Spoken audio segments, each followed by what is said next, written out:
سب سے افضل ہے تعقیبات میں وہ ذکر جسے امام فرماتے ہیں کہ ذکر کثیر ہے پروردگار کا، تسبیح ہے 3 دفعہ پڑھیے. جس کو وائے نہ ملے تو خالی 2 آیتیں، آیت نمبر 87، آیت نمبر 88. جیسے خدا نے حضرت یونس کو نکالا مچھلی کے پیٹ سے، ایسے خدا مومنوں کو نکالتا ہے مشکلات. بسم اللہ الرحمن الرحیم. کام یہ تھا. ایک شریک حیات خاتون ہونے کی حیثیت میں خدمت کرتے کرتے کرتے تھک جاتی تھیں. کوئی اور آپ کے ساتھ نہیں تھا جو آپ کی معاونت کرتا.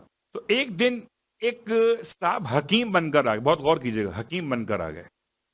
اور صاحب نے حکیم بن کر جو آئے تو آ کر حضرت ایوب کی شریک حیات چونکہ تلاش میں تھی کوئی کہیں سے دوا، کوئی علاج ہو جائے ان کا، جناب ایوب کا. تو حکیم سے دوا لی، ذرا خیال کیجئے گا، حکیم سے دوا لی اور دوا لے کر اب چونکہ دینے کے لیے پیسے نہیں ہیں تو حکیم اتنا سخی تھا، اتنا بدبخت تھا، کہنے لگا پیسے نہیں کوئی بات، بس آپ ایک وعدہ کر لیں کہ یہ دوا لے جائیں اور استعمال کرائیں، اور اس کی قیمت یہ کہ آپ یہ کہیں کہ شفا میں نے دی ہے. بہت غور کیجئے گا، قیمت کیا ہے کہ یہ آپ کہیں کہ شفا میں نے دی ہے، میں نے دی ہے. بہت سارے مقامات پر ہم اور آپ یہ غلطی کر رہے ہوتے ہیں کہ ڈاکٹر کے پاس جاتے ہیں، حکیم کے پاس جاتے ہیں یا کسی اور طبیب کے پاس جاتے ہیں تو ہم اس کے احسان مند ہوتے ہیں اور بیچ میں سے خدا کو بھول جاتے ہیں. یہ حکیم نہیں تھا، یہ رجیم تھا. اب رجیم صرف عربی کا کہوں گا اس لیے کہ رجیم کے معنی کہیں اور نکل جاتے ہیں. بہرحال عربی کا لفظ سمجھ لیں، وہی کا صلوات پڑھیں محمد علیہ. یہ تھا کون؟ شیطان. تو قبلہ شیطان حکیم بن کر بھی آ سکتا ہے، خیال کیجئے گا، اور آتا ایسی گھرانوں میں ہے کہ جہاں لوگ خدا والے ہوتے ہیں. تو حضرت ایوب کو جب بات معلوم ہوئی تو آپ نے اظہار ناراضگی فرمایا کہ کوئی دوا استعمال کر کے کسی طبیب کے لیے کہنا وہ شفا دیتا ہے، یہ ممکن نہیں ہے. وَإِذَا مَرِضْتُ فَهُوَ يَشْفِينِ، اور جب میں مریض ہوتا ہوں تو میرا پروردگار مجھ کو شفا دیتا ہے. شفا کون؟ ہوا شافی کون؟ ذات خدا. اللہ اکبر. بعض روایات کے لحاظ سے تاریخی روایات جو واقعات ہیں اس میں جناب ایوب کی اہلیہ سے جو غلطی ہوئی تھی وہ یہ نہیں تھی، کیونکہ بظاہر جناب لیا انبیاء کے خاندان سے ہیں اور ایسی غلطی ان سے ہونا ذرا مشکل ہے. پھر کیا غلطی ہوئی؟ کسی کام سے آپ نے آواز دی تھی اور وہ جواب دینے میں یا آنے میں تاخیر ہو گئی، رسپانس لیٹ کیا آپ نے، اور وہ تکلیف کی کیفیت جناب ایوب کی کہ آپ نے یہ خدا سے منت مان لی. اب ٹھیک کیسے ہوئے وہ ایک جملہ سن لیجئے. جب پروردگار نے اپنے ایوب کو سارے زمانے پر سمجھا دیا کہ ایوب وہ شخص ہے جو ہمارا بندہ ہے، نعمتیں ملے تب بھی ہمارا ہے، نعمتیں سلب تب بھی ہمارا ہے، تو پروردگار نے فرمایا اچھا ایوب اب تم اپنے پاؤں زمین پہ مارو. آپ نے زمین پر پاؤں مارا زور سے، زمین سے چشمہ ابلا. حضرت ایوب کے ساری بیماریوں کا علاج اس چشمے میں تھا. اللہ اکبر. نہ ادھر تھا نہ ادھر تھا نہ کدھر تھا، یہ تو آپ کے قدموں کے نیچے تھا. اسے چشمہ ایوب کہا جاتا. آپ نے اس کے پانی کو بدن پہ استعمال کیا، ساری تکلیفیں دور ہوئیں. جو چلے گئے تھے لوٹ کے واپس آئے، یا جو مر گئے خدا نے ان کے بدلے میں اولادیں اور عطا کی.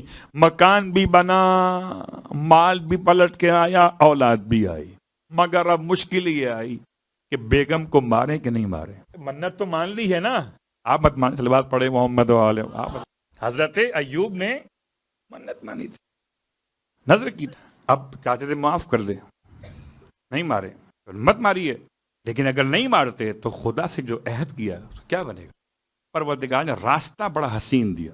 فرمایا مالک نے کہ ایوب گندم کی جو بالیاں ہوتی ہیں، اب جو آپ میں سے اس کو نہیں پہچان پائیں مجبوری ہے. بہت نازک نازک سی ہوتی ہیں کہ ہوا چلتی ہے تو ہلنے لگتی ہیں. ان پر گندم کے اندر دانے موجود ہوتے ہیں کہ یہ 100 جمع کرو اور ایک مرتبہ اپنی اہلیہ کو یوں کر دو. 100 کا کام بھی ہو جائے گا, نشان بھی نہ ہوگا, منت پوری ہو جائے گی. اللہ اکبر. حضرت ایوب, آپ کو شفا مل گئی, اور اسی لفظ کو امام نے استعمال کیا آپ کی شخصیت کے بیان میں. فرمایا السلام علی ایوب الذی شفاہ اللہ من علت. سلام ہو اس ایوب پر اللہ نے جن کو شفا بخشی, ان کی بیماریوں سے انہیں نجات عطا کی. ایوب شفا یاب ہوئے, حسین کے قدموں کی مٹی کھا کے شفا. اللہ اکبر. کیا کہنا کہ واقعاً ویسے تو کوئی مٹی انسان کھا نہیں سکتا, مٹی کھانے کی اجازت نہیں ہے, لیکن کھا کے شفا, کھا کے کربلا سرکار سید الشہداء کی برکتوں سے اس مقام پر پہنچی ہے کہ جہاں وہ خاک شفا بن گئی. اس کے بعد آپ فرماتے ہیں السلام علی یونس الذی انجز اللہ لہ مضمون عدت. سلام ہو یونس پر. یونس علیہ السلام قرآن مجید میں جن انبیاء کے نام صراحتاً لیے گئے, میں اس سے پہلے بھی اشارہ 2 بار کر چکا, یہ انبیاء کے جو نام قرآن مجید میں لیے گئے ہیں یہ 25 نام لیے گئے, جبکہ قرآن مجید میں 25 انبیاء کا ذکر نہیں ہے, 26 کا ہے. البتہ 26واں نام ابھی بعد میں آئے گا کہ وہ وہاں شامل کیوں نہیں ہوا اور ہم کو شامل کر رہے ہیں اس ایک نام, لیکن یہ نام تو موجود, سورہ یونس موجود ہے. السلام علی یونس, آپ کا ایک نام تو یونس ہے. کہ ترجمہ کیا ہے؟ یونس کے معنی کیا ہے؟ یونس کے معنی ہے جو انس اور محبت رکھتا ہو. عجیب بات ہے. اور آپ کی پہچان قرآن مجید میں ذنون کے نام سے, مچھلی والا یا صاحب الحوت, یا ذنون یا صاحب الحوت, مچھلی والا یا نون والا. نون سے مراد مچھلی ہے. جناب یونس علیہ السلام اس قوم میں مبعوث کیے گئے. آپ نے بڑی تبلیغ کی, بڑی تبلیغ کی, اتنی تبلیغ کی, اور نکلے صرف 2. ساری محنتوں کے بعد جو مسلمان ہوئے آپ کی تبلیغ کے نتیجے میں صرف 2 لوگ تھے. ایک صرف عابد تھا اور ایک عابد نہیں عالم تھا. یہ 2 تھے آپ کے ساتھ, باقی ساری قوم آپ کے مخالف. بڑا سمجھایا آپ نے اپنی قوم, قوم کہاں مانتی. آپ نے آخر بد دعا کی, اور بد دعا کے نتیجے میں عذاب کے آثار. اور آپ, میں کیا جملہ استعمال کروں, عجیب جملہ ہے, ایک فطری بات ہے. اگر کوئی اتنی محنت کرے, اتنی محنت کرے, اتنی محنت کرے اور رزلٹ بہت معمولی سا ہو, تو محنت کرنے والا کبھی کبھار زچ ہو جاتا ہے. اتنا سمجھایا, اتنا سمجھایا, پھر بھی سمجھ میں نہیں آیا. یہ 2 آدمی, اللہ اکبر. قسم بخدا اگر مجھے مجلس پڑھنے کا کہا جائے اور صرف 2 بیٹھے ہوئے ہوں, میں سوچوں گا کہ 100 کی مجلس 2 پہ پڑھ دوں. جو 100 کو سنانا تھا کیا وہ 2 کو سناؤں؟ صلوات پڑھے محمد والے. تو یہ درد محسوس کیجئے. تو جناب یونس کا غصہ یا جلال تھوڑا سا لگتا ہے کہ وہ فطری جلال تھا, البتہ ان کا مقام اس بات کا متقاضی نہیں تھا. تھوڑا سا اور رک جاتے, 2-4 گھنٹے اور رک جاتے, تو کشتی سے نکال کر پھینکے نہ جاتے. اگر اپنی قوم میں 2-4 گھنٹے, اللہ اکبر. کبھی کبھار ہوتا ہے نا کہ ٹوٹی کہاں کمن, جبکہ منزل 2-4 قدم رہ گئی. 2-4 گھنٹے اور رک جاتے, 2-4 دن اور رک جاتے آپ, تو یہ کیفیت نہیں ہوتی ترکے والا والی. اب آئیے سورہ مبارکہ انبیاء کی 2 آیتیں آپ پڑھتے ہیں نماز غفیلہ کے اندر. نماز غفیلہ جب زبان پر نام آ گیا تو اس کی وضاحت تھوڑی سی. اور نماز غفیلہ کے بیان کرنے سے پہلے ایک جملہ اور سن لیجئے. میں نے دیکھا کہ اکثر نماز جماعت میں لوگ شریک ہوتے ہیں, اور شریک ہونے کے بعد جب نماز جماعت مکمل ہو جاتی تو ہر ایک کی تعقیب کا انداز مختلف ہوتا ہے. کوئی سجدے میں فوراً چلا جاتا ہے, کوئی کھڑا ہو کر نافلہ شروع کر دیتا, کوئی صرف دعا مانگتا ہے, اور کوئی تسبیح سیدہ سلام اللہ علیہ پڑھنا شروع کر دیتا. اب یہ مسئلہ ہے کہ آخر تعقیبات میں کوئی ترتیب ہے کہ نہیں ہے؟ کیا سب سے پہلے سجدہ کرنا چاہیے؟ نماز جماعت ختم ہو تو فوراً سجدے کے اندر. سبحان اللہ، آپ کا بھی کیا انداز ہے. سب سے پہلے سجدہ کر لیا آپ، ایک صاحب کھڑے ہو گئے. اب دعا پڑھاتے رہے پڑھانے والے، دعا سے ہمارا کیا تعلق؟ کیا جملہ بیان کروں. اگر ترتیب جاننا چاہتے ہیں خلاصہ کرتا ہوں. کسی نے پوچھا تھا امام صادق علیہ الصلوۃ والسلام سے، مولا یہ بتائیے یہ 3 دفعہ اللہ اکبر اللہ اکبر اللہ اکبر کیوں کہتے ہیں؟ جیسے ہی آپ نے کہا السلام علیکم ورحمۃ اللہ وبرکاتہ، تو اس کے فوراً بعد سب سے پہلا کام جو ہوتا ہے، نماز ختم ہو گئی، جب آپ نے کہا السلام علیکم ورحمۃ اللہ وبرکاتہ، نماز ختم ہوئی مگر نماز کا ثواب ختم نہیں ہوا. اگر انسان تعقیبات پڑھتا رہے 1 گھنٹے، آدھا گھنٹے، 15 منٹ، 10 منٹ، 5 منٹ، تو یہ 5 منٹ سے لے کر جتنا ٹائم پڑھتا رہے گا تعقیبات، وہ نماز کی ثواب میں شمار کیا جاتا ہے. گویا بھی نماز کا ثواب کنٹینیو ہے. آج کل کے بچے تو بس جلدی سے نماز پڑھی، یہ گئے وہ گئے، کون سی تسبیح، کون سا سجدے شکر، کون سی نافلہ نمازیں. تو اب اگر یہی ہو تو الگ موضوع ہے کہ انسان اللہ کو دینے آیا ہو لینے کے بجائے. لینا سیکھیے خدا سے، خدا کو دیا نہیں جاتا، خدا سے لیا جاتا. اب جو سوال تھا وہ کیا تھا کہ یہ 3 دفعہ کیوں کہتے ہیں؟ آپ کو معلوم ہے کہ برادران کے یہاں یہ بڑا مشکل ہے آپ کے اس عمل کی توجیہ. وہ کہتے ہیں پتہ نہیں کیا کرتے ہیں آپ لوگ، کچھ اور پڑھتے ہیں. آپ کیا پڑھتے ہیں؟ اللہ اکبر اللہ اکبر اللہ اکبر، صرف اللہ کو اکبر کہتے ہیں. یہ کیوں کرتے؟ تو ارشاد فرمایا امام نے کہ اللہ کے حبیب کے الفاظ مقدس ہیں. فتح مکہ کے دن زوال آفتاب کے وقت جب اللہ کے حبیب نے حجر اسود کو جا کر بوسہ دیا تو 3 دفعہ فرمائے اللہ اکبر اللہ اکبر اللہ اکبر. اور پھر آپ نے وہ کلمات پڑھے جو کلمات کہلاتے ہیں. کلمات وہ کون سے؟ اس کو کہتے ہیں دعائے وحدت، لا الہ الا اللہ وحدہ وحدہ انجز وعدہ. اور پھر آپ نے چہرہ پلٹا اپنا اور تمام سے فرمایا کہ ایھا الناس، جو شخص بھی اپنی نماز کے فوراً بعد یہ 3 تکبیرات کہہ کر یہ دعا پڑھے گا تو وہ اسلام اور لشکر اسلام کی فتح کا شکریہ ادا کرے گا. اصلاً یہ 3 مرتبہ تکبیر کہنا یہ اللہ کے حبیب کی سنت ہے، فتح مکہ سے چلی ہے. جس کو اسلام کی لشکر کی فتح یابی سمجھ میں آتی وہ کہے گا. تو کیوں کہیں گے فرار کے چاہنے والے؟ کیونکہ فتح کا تعلق تو فرار سے نہیں ہے، یہ تو کرار سے ہے. صلوات پڑھے ہوں. تو بات چلی کہاں سے کہاں پر آ گئی کہ ہم نماز کے بعد کیا کریں؟ سب سے پہلا کام کیا کریں؟ یہ تو 3 مرتبہ اللہ اکبر، اس کی روایت الگ. 1 مرتبہ لا الہ الا اللہ، اس کی روایت الگ. دعائے وحدت، اس کی روایت 3 مرتبہ تکبیر کے ساتھ. لیکن ترتیب میں سب سے افضل ہے تسبیح سیدہ، پہلو بدلے بغیر. جس حالت میں تشہد مکمل کیا، سلام پڑھا ہے، اسی حالت میں بیٹھے ہوئے اپنے حالت کو تبدیل کرنے سے پہلے جب آپ سجدہ کریں گے تو آپ کی حالت تبدیل ہو جائے گی. جب آپ نماز نافلہ پڑھیں گے تو لامحالہ کھڑے ہو جائیں گے. تو سب سے افضل ہے تعقیبات میں وہ ذکر جسے امام فرماتے ہیں کہ ذکر کثیر ہے پروردگار کا، تسبیح سیدہ فاطمۃ الزہرا صلوات اللہ علیہ. پھر تسبیح سیدہ پڑھنے کے بعد 3 دفعہ استغفار پڑھیے، خدا سارے گناہ بخش دیتا ہے. تو نماز غفیلہ کب پڑھیں گے؟ نماز غفیلہ ہے، پھر نماز نافلہ. مگر کون سی نافلہ ہے؟ مغرب کی نافلہ الگ ہے اور یہ ایک عام نافلہ ہے. نافلہ ہر اس نماز کو کہتے ہیں جو واجب نہ ہو، فرض نہ ہو، نافلہ کہتے ہیں. آپ نافلہ کہیں، وہ نفل کہتے ہیں، کوئی الگ نہیں، بات برابر ہے. تو نماز نافلہ یا نماز نفل؟ نماز غفیلہ.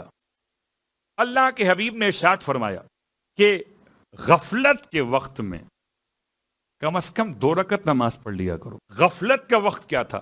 آج کل تو بڑی آسانی ہے میری اور آپ کے لیے، مغرب پڑھ کے عشاء فوراً پڑھ لیتے ہیں. اللہ کے حبیب کے زمانے میں مغرب کی نماز الگ ہوتی تھی، عشاء کی نماز الگ ہوتی تھی، اور مغرب کے بعد لوگ اپنے اپنے گھروں کو لوٹ جاتے تھے. جیسے ہی مغرب ختم ہوئی لوگ اپنے گھر چلے گئے اور گھر جا کر پھر کھا پی کر، جو کہ عشاء 1-1.5 گھنٹے بعد ہوتی تھی، تو اس اعتبار سے اللہ کے رسول نے نماز غفیلہ کو غفیلہ کا نام دیا، نماز وہ جو غفلت کے وقت میں پڑھی جائے تاکہ نام غافلوں میں نہ رہ جائے۔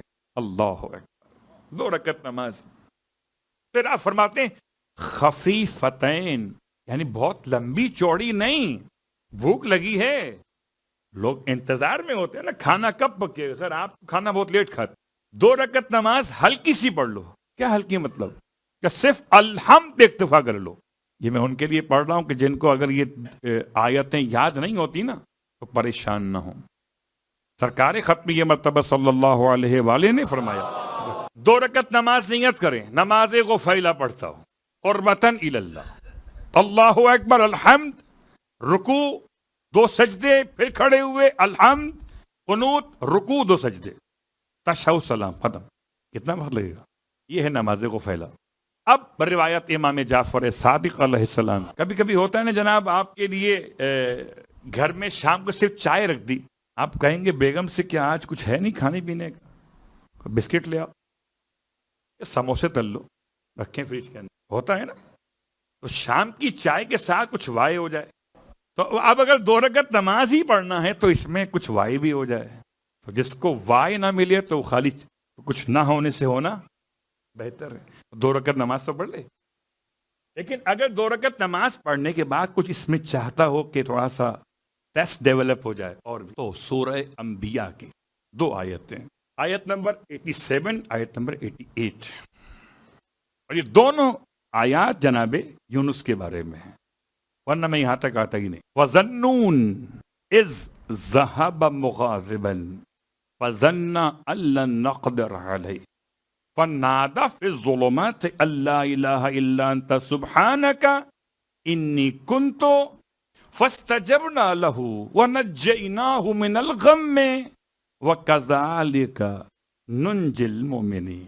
قسم بخدا، خدا نے ایسے ائمہ عطا کیے کہ حضرت یونس کے ان کلمات کے ساتھ ساتھ ہمارا بھی بھلا کر گئے۔ وَكَذَٰلِكَ نُنجِل، جیسے خدا نے حضرت یونس کو نکالا مچھلی کے پیٹ سے، ایسے خدا مومنوں کو نکالتا ہے مشکلات سے۔ اس کے بعد بھی تعویذ صلوات پڑھے محمد، اس کے بعد بھی آپ پریشان ہوتے ہیں۔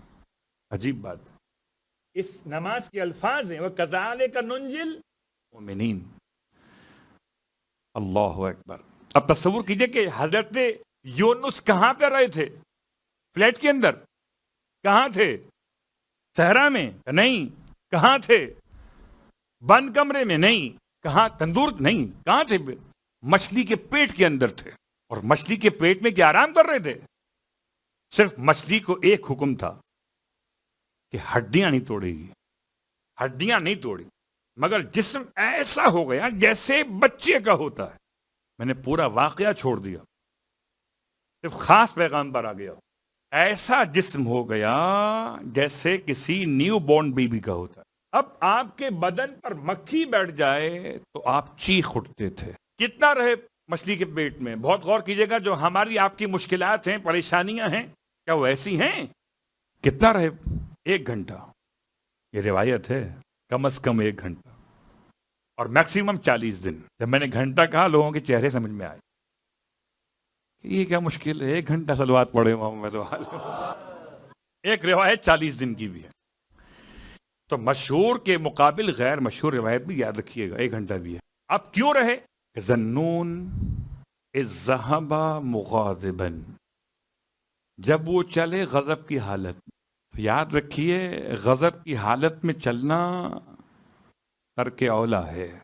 فظن ان لن نقدر علیہ، پھر یہ گمان کر رہے تھے کہ کیا ہم ان پر قادر نہ ہو پائیں گے۔ قرآن مجید میں جناب یونس کو عجیب نام دیا گیا، میں کیا پڑھوں؟ آبق، الف سے، عین سے نہیں، الف بے قاف قینچی والا، آبق۔ آبق کہتے ہیں بھاگے ہوئے غلام کو۔ یہ کب کا جملہ ہے؟ جب آپ پہنچے کنارے دریا کے، کشتی تیار تھی، اور کشتی میں پہلے سے سب کی سیٹیں بک تھیں۔ اب اگر ہو کوئی ایسی ایئر لائن جو اوور بکنگ کر دے وہ الگ مسئلہ ہے، تو آخر میں کیا ہوگا؟ پھر اوور لوڈ ہو جائے گی۔ سامان بھی لوڈ تھا، اور اب آپ نے بڑی ریکویسٹ کی اس کو، کیونکہ آپ دو لوگ تھے، ایک آپ تھے اور وہ ساتھ میں عابد تھا. کبھی کبھی عابد بھی جو ہے نا گڑبڑ کر دیتے، بس چلے فٹافٹ نکلے یہاں سے. عالم وہاں رک گیا قوم کو بچانے کے لیے، عابد نکل گیا بچنے کے لیے. بچنا کمال نہیں، بچانا کمال ہے. سیف کرنے کے لیے نبی کے ساتھ چلا گیا، عالم رکا سب کو بچانے کے لیے. اگر ایسے عالم ہو جائیں تو کیا کہنے. صلوات پڑھے وہ. جب آپ پہنچے کنارے پر تو اب میں اپنے الفاظ میں کہتا ہوں، اس نے کہا ایک سیٹ ہے صرف، ہم دو جائیں گے. سیٹ ایک ہے کہ ہم دو جائیں گے، کچھ کرو سیٹنگ بٹھاؤ. ہو سکتا کوئی ایسا ہی ہو کشتی بان کا پیسے لے کے بٹھا دیا. اب بٹھا تو دیا، بیلنس آؤٹ ہو گیا. اور بیلنس آؤٹ کہاں پر ہوا؟ بیچ میں جا کے. بعض کہتے نہیں بیلنس آؤٹ نہیں ہوا، بلکہ ایک طوفان دریا میں ایک طغیانی پیدا ہوئی. اور جب طغیانی پیدا ہو تو لوڈ کم کرنا پڑتا پھر کشتی کا. کسے اتارا جائے؟ عجیب بات تھی کشتی کے اندر. اترنے کا مطلب پانی میں یعنی موت، یعنی کس کو مار دیں. تو مارنے کا جب فیصلہ کیا تو پھر قرآن اندازی کی گئی، اور 3 مرتبہ قرآن اندازی میں نام یونس کا آیا. اس لیے کہا بھاگا ہوا غلام. اور بالآخر جب آپ کو پانی میں ڈال دیا گیا کہ آپ نے خود ہی فیصلہ کیا کہ اچھا میں اتر جاتا ہوں، اترے اور دریا میں اس مچھلی نے آپ کو اپنے اندر لیا. اب اگر آپ تسبیح خدا نہ کرتے تو قیامت تک مچھلی کے پیٹ میں رہتے. یہ بھی قرآن کی ہے. البتہ روایت امام سجاد علیہ الصلوۃ والسلام کی ارشاد فرماتے ہیں مولا، جب کسی نے پوچھا تھا عبداللہ ابن عمر نے کہ کیا آپ کے جد کی ولایت میں تعامل کیا تھا، آپ لوگ کہتے، ارشاد فرمایا ہاں. کیا جاننا چاہتے ہو تو تمہیں اس مچھلی سے بات کروا دیتا ہوں.